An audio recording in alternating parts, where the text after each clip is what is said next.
नमस्कार बंधु माने आज भिडियो रे आमे जानिबा भारतर युवा शक्तिर प्रेरणा विश्व को भारतीय आत्मार परिचय देथिबा महापुरुष स्वामी विवेकानंद जीवनी। स्वामी विवेकानंद जन्म 12 जनवरी 1863 मसीह कोलकाता सहर में होइथिला। तांको पिलादिनर नाम थिला बिले, तापरे नरेंद्र नाथ दत्त। तांको बापा विश्वनाथ दत्त एक प्रसिद्ध आईनजीवी और चिंतनशील व्यक्ति थिले। माँ भुवनेश्वरी देवी अत्यंत धार्मिक, सहनशील और संस्कारवान महिला थिले। बाल्यकालरू नरेंद्र नाथ सत्यवादी, निर्भीक और तीक्ष्ण बुद्धिर थिले। विवेकानंद दर्शन, विज्ञान, साहित्य, संगीत समस्त विषय रे असाधारण ज्ञान रखुथिले। से प्रेसिडेंसी कॉलेज रे पढ़िथिले, किंतु तांको मनरे सबेले एक गभीर प्रश्न थिला, भगवान सत्य अछंती कि? जेउठी अन्य माने अंधविश्वास करुथिले सेठी नरेंद्र नाथ प्रश्न करुथिले, कौन भगवान अछंती कि? यही उत्तर नरेंद्र नाथ जीवन को पूरापूरी बदलाई देला। परे से सन्यासी ग्रहण करी स्वामी विवेकानंद हेले। सन्यास ग्रहण परे स्वामी विवेकानंद सारा भारत को बुलिले।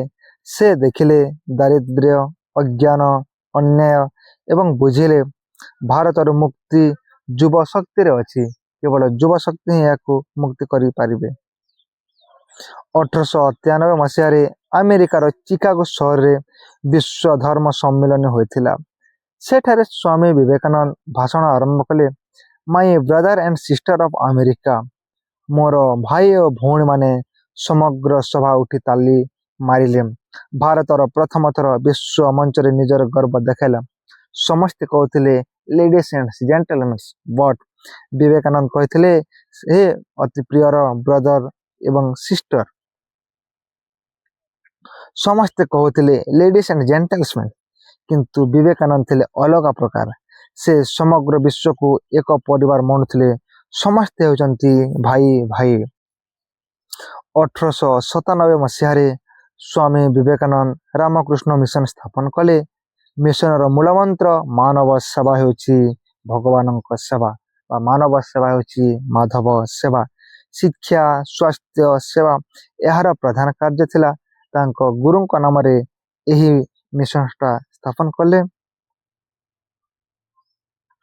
स्वामी विवेकानंद कही, उठ, जाग्रत हो, लक्ष्य प्राप्ति पर्यंत अटकी जाओ नहीं। तुम्हें दुर्बल नुहे, तुम मध्य असीम शक्ति अच्छी। तुम्हें माने जहाँ चाहिए ताहा करि पारिबो। निजको केबे काहाठारु छोट मन कर नहीं। 4 जुलाई 1902 मसीह मात्र 39 वर्ष बयस रे स्वामी विवेकानंद देह त्याग कले। किंतु तांकर विचार आज मध्य जीवित। तांको चलपथर गमन करी अनेक लोक निज जीवन को सत्मार्ग नहीं चंती। सही परी महान व्यक्तित्व को आज भारत माता जन्म दे आज गर्वित। तांको परी संतान अद्वितीय। से जहाँ शिखे थिले कौन सी महापुरुष से विषय हमको ज्ञान देन थिले।